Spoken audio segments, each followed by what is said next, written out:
Paolo Avellino umamin na sa publikong willing na itong lumagay sa tahimik kasama ang aktres na si Kim Chiu.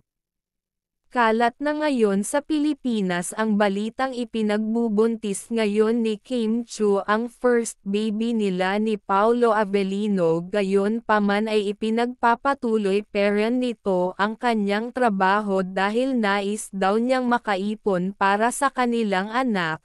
Ganun din naman ang doble kayod na si Paolo Avellino na nais raw bigyan ng magandang buhay ang kanyang magiging pamilya lalong-lalo na ang anak nila ni Kim Chiu. Ayon pa nga kay Paolo Avellino nais niyang bago pa man ipanganak ang kanilang panganay na anak ay gusto nitong ibigay ang stable na buhay at pinansyal dahil ito raw ang pangarap nila na nais nilang tuparin.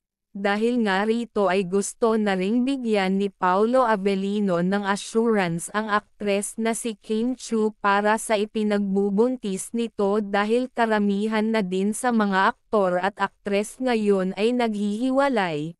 Ayon din sa kanya ay nais na niyang iharap sa altar ang aktres dahil gusto na niya itong matawag na asawa kasama ang kanyang anak.